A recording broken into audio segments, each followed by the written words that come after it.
Assalamualaikum warahmatullahi wabarakatuh. Baik teman-teman, di sini kami akan membahas tentang zakat, pengurusan jenazah dan harta waris. Tapi sebelumnya perkenalkan kami terlebih dahulu. Perkenalkan, nama saya Zaki dengan NIM 2311093 dan saya Muhammad Adianto dengan NIM 2311082. Dan tugas ini dibuat guna memenuhi tugas UAS mata kuliah fikih yang diampu oleh Bapak Insan Jauhari. Langsung saja kita akan membahas tentang zakat, terutama zakat mal. Jadi penjelasannya, zakat mal yaitu harta yang dikeluarkan seorang muslim ketika telah mencapai nisab dan haul yang telah ditentukan. Langsung saja kita ke contoh pertama, yaitu contoh dari zakat emas. Misalkan Pak Andi memiliki 95 gram emas dalam 1 tahun. Berapa kadar yang harus dikeluarkan Pak Andi jika harga emas 1 gram adalah 600.000? Kita ketahui bahwa nisab emas yaitu 85 gram dengan kadar 2,5% dan harga 1 gram emas adalah 600.000.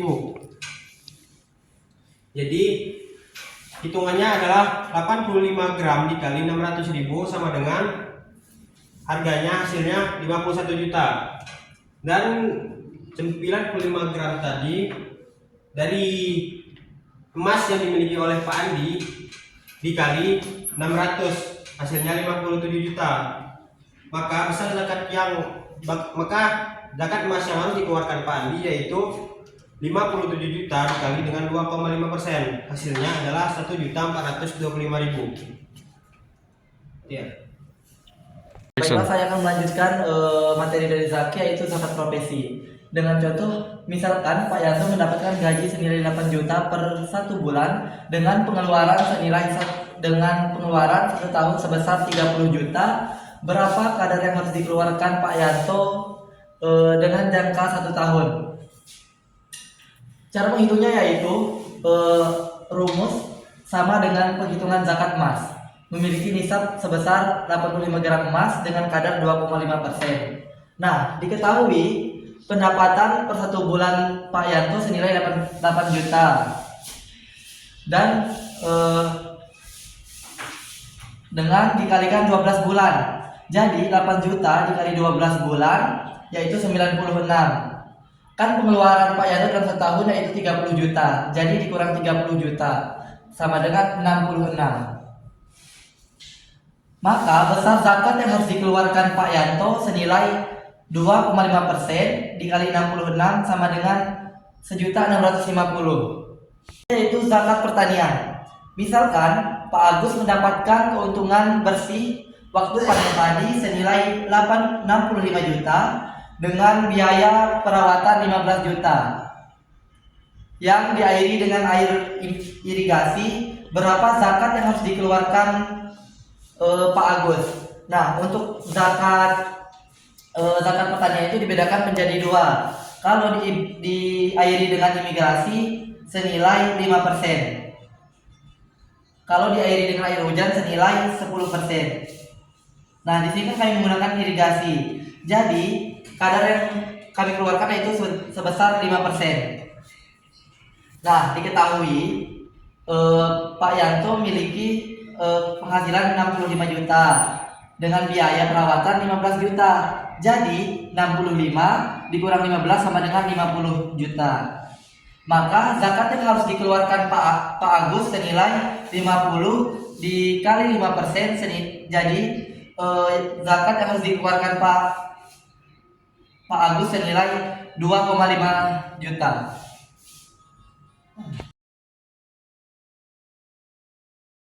Baik, kami akan melanjutkan materi kami dari untuk tata cara pengurusan jenazah, yaitu memandikan, mengafankan, menyolatkan, dan menguburkan jenazah.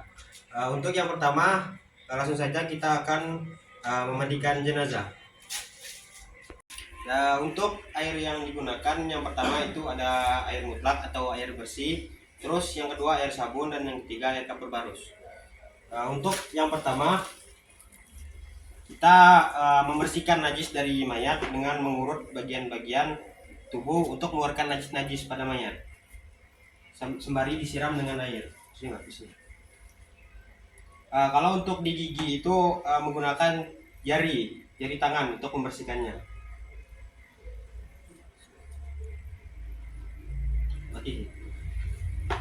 Untuk selanjutnya setelah dibersihkan najis-najis pada mayit, selanjutnya kita siram dengan air sabun. Sembari dibersihkan, digosok-gosok bagian tubuh mayitnya dengan lembut.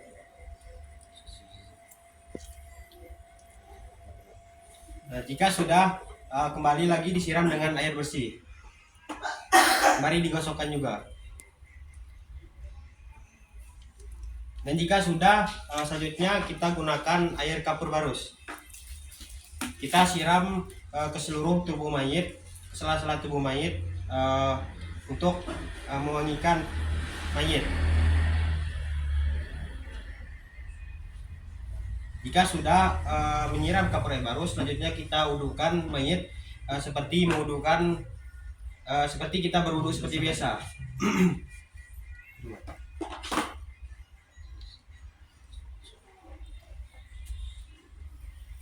Nah, dan jika sudah kita bersihkan mayit dengan kain yang baru, dengan kain yang kering untuk mengeringkan mayit atau handuk. Digantikan dengan. Oke, dan selanjutnya kita akan mengurus jenazah, yaitu kita mengafankan jenazah. Pertama kita siapkan dulu kain 3 helai untuk mayit laki-laki, dan terus tali ini secukupnya, sebutuhnya saja pada mayit, asalkan ganjil. Oke, selanjutnya kita pertama-tama bentangkan tali untuk menutup kain kafan pada mayit. Terus yang kedua kita bentangkan kain di tengah.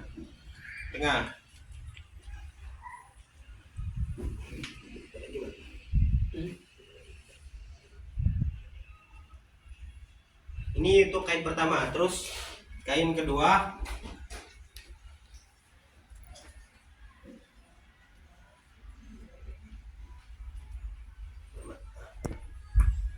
dan yang terakhir kain ketiga.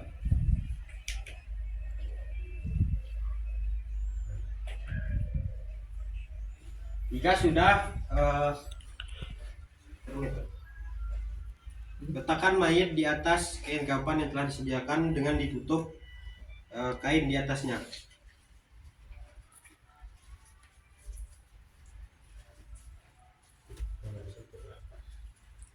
Selanjutnya kita langsung tutup kain kafan dari sebelah kanan mayit.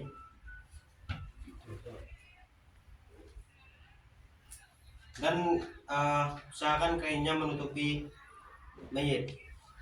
Terus yang kedua, tutup kain ketiga dan letakkan lebih agak ke dalam pada mayit. Terus tarik kain yang penutup pertama tadi.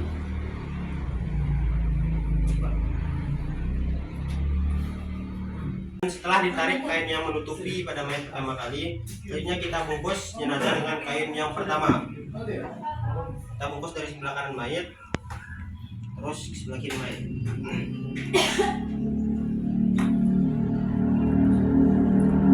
Selanjutnya ikat pada mayat, usahakan ikatan di sebelah kiri supaya memudahkan saat proses penguburan. Sebelum itu kita putar-putar dulu pegang mayatnya, jembul-jembulnya ini, terus kita ikat supaya tidak berantakan.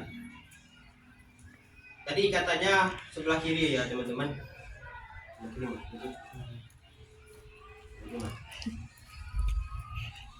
Usahakan ikat dengan ikatan yang mudah untuk dibuka.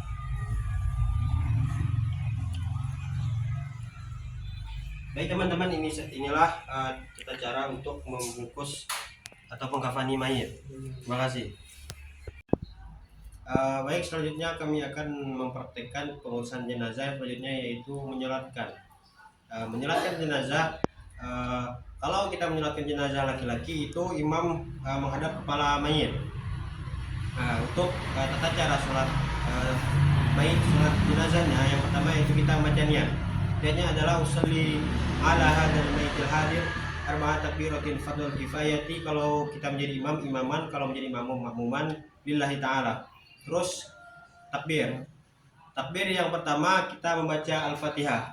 Nah, terus takbir kedua kita membaca salawat kepada Nabi, yaitu Allahumma shalli ala sayyidina Muhammad wa ala ali sayyidina Muhammad. Terus untuk takbir ketiga kita membaca doa mayit yang pertama, yaitu Allahumma firlahu warhamhu wa'afihi wa'fu anhu. Terus takbir keempat membaca doa mayit yang kedua, yaitu Allahumma la tahrimna ajrahu wa la tatimna ba'dahu wa firlana walahu. Dan diakhiri dengan salam sebagaimana salam seperti sholat kita biasanya. Untuk selanjutnya proses pengkuburan pada mayit. Proses pengkuburan mayit adalah dengan cara menguburkan mayit dengan menghadap sebelah kanan, menghadap kiblat. Terus dibuka tali-tali yang ada pada mayit ini. Setelah itu muka pada mayit ini dibuka. Terus selanjutnya kita azankan. Setelah diazankan ditutup dengan papan. Setelah ditutup papan ditutup dengan tanah. Nah, setelah itu baru didoakan mayitnya tersebut. Baiklah, selanjutnya kami akan membahas mengenai pembagian warisan. Warisan adalah pembagian harta untuk ahli waris dalam hukum Islam yang memiliki ketentuan. Nah, kami memiliki kasus yang pertama, yaitu misalnya seorang ayah meninggal dunia dan meninggalkan harta warisan berupa uang sebesar Rp 100 juta. Ia memiliki satu orang istri, satu anak laki-laki, dan 2 anak perempuan. Bagaimana pembagian harta tersebut menurut rukun Islam? Nah, ia kan memiliki 1 istri. Jadi istri memiliki bagian sebesar 1/8. Istri mendapatkan 1/8 bagian dari harta warisan karena memiliki anak. Jadi bagian istri yaitu 1/8 dikali 100. Harta yang ditinggalkan yaitu 100 juta. Jadi total yang istri terima yaitu senilai 12.500.000. Dan untuk anak laki-laki, kan dia memiliki 1 anak laki-laki. Anak laki-laki mendapatkan 2/3 bagian dari harta warisan yang ditinggalkan. Jadi bagian anak laki-laki yaitu kan sudah dikurangi 100 dikurang 12, kan istri mendapatkan 12.500. Jadi totalnya itu 87.500 dikali 2/3, karena anak laki-laki tadi mendapatkan 2/3. Jadi anak laki-laki mendapat menerima yaitu 43.750. Dan untuk anak perempuan pertama sisa dari anak laki-laki 43.750, anak-anak perempuan mendapatkan 1/2 bagian. Jadi anak perempuan mendapatkan senilai 21.875 juta rupiah. Dan untuk anak perempuan kedua sama dengan anak perempuan yang pertama, yaitu 21.875 rupiah. Teman-teman, saya akan melanjutkan materi dari Muhammad Hardianto dengan membahas kasus kedua dari contoh warisan. Langsung saja, contohnya yaitu misalnya seorang ayah meninggal dunia dan meninggalkan harta warisan sebesar 200 juta. Ia memiliki seorang istri, 2 anak laki-laki dan 1 anak perempuan. Bagaimana pembagian harta warisan tersebut? Yang pertama, istri itu mendapatkan 1/8 bagian dari harta warisan karena ia memiliki anak. Jadi bagiannya istri itu 1/8 dikali 200 juta, hasilnya sama dengan 25 juta. Jadi total yang didapat oleh istri adalah 25 juta. Terus yang kedua, anak-anak.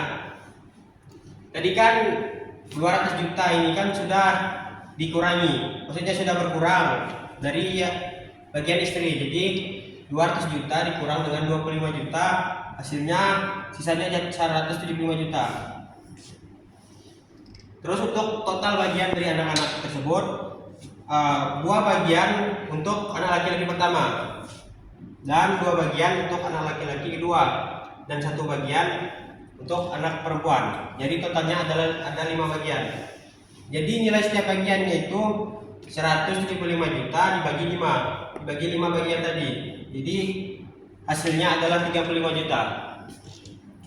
Terus pembagian masing-masing dari anak-anak tersebut. Untuk anak laki-laki pertama adalah dua bagian dikali dengan hasil bagian tadi adalah 35 juta. Jadi untuk anak laki-laki pertama yaitu 70 juta. Dan untuk anak laki-laki kedua sama dengan anak-anak laki pertama, yaitu dua bagian dikali dengan 35 juta, hasilnya 70 juta. Terus untuk anak perempuan, sisa dari warisan yang telah dibagikan. Jadi sisa dari total semuanya yaitu adalah 35 juta. Jadi anak perempuan mendapatkan 35 juta. Teman-teman, itulah penyampaian materi dari kami tadi tentang zakat mal, pengurusan jenazah dan pembagian waris. Kurang dan lebihnya kami mohon maaf. Kepada Allah kami mohon ampun. Billahi taufiq wal hidayah. Wassalamualaikum warahmatullahi wabarakatuh.